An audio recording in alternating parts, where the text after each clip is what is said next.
ಶ್ರೀರಾಮಕೃಷ್ಣ ವಚನವೇದ. ಶ್ರೀರಾಮಕೃಷ್ಣರು ಹಾಗೂ ಭಕ್ತರ ನಡುವೆ ಸಂಭಾಷಣೆ ಮುಂದುವರಿಯುತ್ತಿದೆ. ದುಷ್ಟರ ಕಡೆ ಬುಸುಗುಟ್ಟಬೇಕು, ಕೇಡು ತರದೇ ಇರಲೆಂದು ಅವರಿಗೆ ಭಯ ತೋರಿಸಬೇಕು. ಅವರ ಮೇಲೆ ವಿಷ ಕಾರಬಾರದು, ಅನಿಷ್ಟ ತರಬಾರದು. ಭಗವಂತನ ಸೃಷ್ಟಿಯಲ್ಲಿ ಹಲವಾರು ವಿಧದ ಜೀವ, ಜಂತು, ಮರ, ಗಿಡ ಇವೆ. ಪ್ರಾಣಿಗಳಲ್ಲಿ ಒಳ್ಳೆಯವೂ ಇವೆ, ಕೆಟ್ಟವೂ ಇವೆ. ಹುಲಿಯಂಥ ಕ್ರೂರ ಮೃಗಗಳೂ ಇವೆ.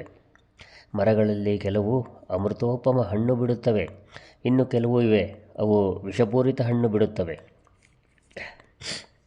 ಅದೇ ರೀತಿಯಾಗಿ ಮನುಷ್ಯರಲ್ಲಿ ಒಳ್ಳೆಯವರು, ಕೆಟ್ಟವರು, ಸಾಧು, ಅಸಾಧು ಎಲ್ಲರೂ ಇದ್ದಾರೆ. ಸಂಸಾರಾಸಕ್ತರೂ ಇದ್ದಾರೆ, ಭಕ್ತರೂ ಇದ್ದಾರೆ. ಜೀವರಲ್ಲಿ 4 ವಿಧ: ಬದ್ಧ, ಮುಮುಕ್ಷು, ಮುಕ್ತ, ನಿತ್ಯ.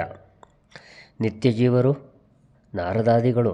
ಇವರು ಈ ಪ್ರಪಂಚದಲ್ಲಿರುವುದು ಜೀವರ ಮಂಗಳಕ್ಕಾಗಿ, ಜೀವರಿಗೆ ಶಿಕ್ಷಣ ಕೊಡಲು ಸುಗ. ಬದ್ಧ ಜೀವರು ವಿಷಯಾಸಕ್ತರಾಗಿರುತ್ತಾರೆ, ಭಗವಂತನನ್ನು ಮರೆತು ಇರುತ್ತಾರೆ, ಮರೆತು ಕೂಡ ಭಗವಂತನನ್ನು ನೆನೆಯೋದಿಲ್ಲ.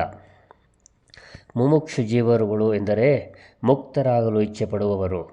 ಆದರೆ ಇವರಲ್ಲಿ ಕೆಲವರು ಜಯಶೀಲರಾಗುತ್ತಾರೆ, ಇನ್ನು ಕೆಲವರು ಆಗುವುದಿಲ್ಲ. ಮುಕ್ತ ಜೀವರು ಈ ಪ್ರಪಂಚದಲ್ಲಿ ಕಾಮಕಾಂಚನದಿಂದ ಬಂಧಿತರಾಗದವರು. ಉದಾಹರಣೆಗೆ ಸಾಧು ಮಹಾತ್ಮರು. ಇವರ ಹೃದಯದಲ್ಲಿ ವಿಷಯ ಬುದ್ಧಿ ಲೇಷ ಮಾತ್ರವೂ ಇರದು.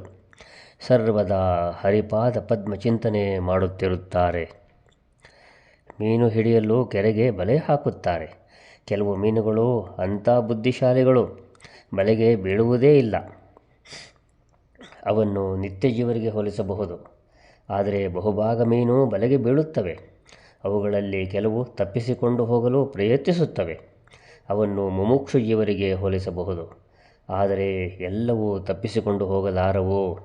ಎಲ್ಲೋ ಕೆಲವು ಟಪಕ್ ಟಪಕ್ ಅಂತ ಶಬ್ದ ಮಾಡಿ ಬಲೆಯಿಂದ ನೆಗೆದು ಬಿಡುತ್ತವೆ. ಆಗ ಬೆಸ್ತ ಕೂಗಿಕೊಳ್ಳುತ್ತಾನೆ, ನೋಡಲ್ಲಿ ದೊಡ್ಡದೊಂದು ಮೀನು ತಪ್ಪಿಸಿಕೊಂಡು ಹೋಗುತ್ತಿರುವುದನ್ನು. ಆದರೆ ಬಲೆಗೆ ಬಿದ್ದ ಅಧಿಕಾಂಶ ತಪ್ಪಿಸಿಕೊಳ್ಳಲಾರವು, ತಪ್ಪಿಸಿಕೊಳ್ಳಲು ಪ್ರಯತ್ನವನ್ನೂ ಮಾಡುವುದಿಲ್ಲ. ಅದಕ್ಕೆ ಬದಲು ಬಲೆಗೆ ಕಚ್ಚಿಕೊಂಡು ಕೆಸರಿನೊಳಗೆ ಹೋಗಿ ಸುಮ್ಮನೆ ಯೋಚಿಸುತ್ತವೆ, ಇನ್ನು ಭಯಪಡಬೇಕಾದದ್ದೇನಿಲ್ಲ, ಸುರಕ್ಷಿತವಾಗಿದ್ದೇವೆ ಇಲ್ಲಿ ಅಂತ. ಆದರೆ ಅವಕ್ಕೆ ಗೊತ್ತಿಲ್ಲ, ಬೆಸ್ತ ಸರ್ ಅಂತ ಬಲೆ ಎಳೆದು ತಮ್ಮನ್ನು ಹೊರಕ್ಕೆ ಹಾಕುತ್ತಾನೆ ಎಂಬುದು. ಇವನ್ನೇ ಬದ್ಧ ಜೀವರಿಗೆ ಹೋಲಿಸಬಹುದು. ಬದ್ಧ ಜೀವರು ಈ ಪ್ರಪಂಚದಲ್ಲಿ ಕಾಮಕಾಂಚನದಿಂದಲೇ ಬದ್ಧರಾಗಿರುತ್ತಾರೆ. ಕೈಕಾಲುಗಳಿಗೆ ಬೇಡಿ ಕಾಮಕಾಂಚನದಿಂದಲೇ ತಮಗೆ ಸುಖ ದೊರೆಯುತ್ತದೆ, ನಿರ್ಭಯರಾಗಿರಬಹುದು ಎಂಬುದಾಗಿ ಭಾವಿಸುತ್ತಾರೆ. ಅದರಿಂದಲೇ ಸರ್ವನಾಶ ಎಂಬುದು ಅವರಿಗೆ ಗೊತ್ತಿಲ್ಲ. ಬದ್ಧ ಜೀವ ಸಾಯುವಾಗ ಆತನ ಹೆಂಡತಿ ಹೇಳುತ್ತಾಳೆ, ನೀವೇನೋ ಹೊರಟು ಬಿಟ್ಟಿರಿ, ನನಗೇನು ಮಾಡಿ ಹೋಗುತ್ತಾ ಇದ್ದೀರಿ? ಮಾಯೆ ಅಂಥದ್ದು. ದೀಪ ಸ್ವಲ್ಪ ದಪ್ಪವಾಗಿ ಉರಿಯುತ್ತಿದ್ದರೆ ಬದ್ಧ ಜೀವಿ ಹೇಳುತ್ತಾನೆ, ಎಣ್ಣೆ ಹೆಚ್ಚಾಗಿ ಖರ್ಚಾಗುತ್ತದೆ, ಬತ್ತಿ ಕಡಿಮೆ ಮಾಡು. ಆದರೆ ಆತ ಮಲಗಿರುವುದು ಮೃತ್ಯುಶಯ್ಯೆಯಲ್ಲಿ. ಬದ್ಧ ಜೀವರು ಭಗವತ್ ಚಿಂತನೆ ಮಾಡುವುದೇ ಇಲ್ಲ.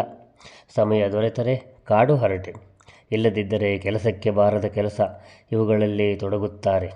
ಏಕೆ ಹೀಗೆ ಎಂದು ಕೇಳಿದರೆ ಉತ್ತರ, ಸುಮ್ಮನೆ ಕುಳಿತಿರಲಾಗುವುದಿಲ್ಲ, ಆಕಾಶಕ್ಕೆ ಏಣಿ ಹಾಕುತ್ತಾ ಇದ್ದೇವೆ. ಹಾಗೂ ಸಮಯ ಕಳೆಯದೇ ಇತ್ತು ಎಂದರೆ ಇಸ್ಪೀಟ್ ಆಡಲು ಆರಂಭಿಸುತ್ತಾರೆ. ಕೊಠಡಿಯಲ್ಲಿ ನಿಶ್ಶಬ್ದತೆ ತಾಂಡವಾಡುತ್ತಿದೆ. ಜೈ ರಾಮಕೃಷ್ಣ.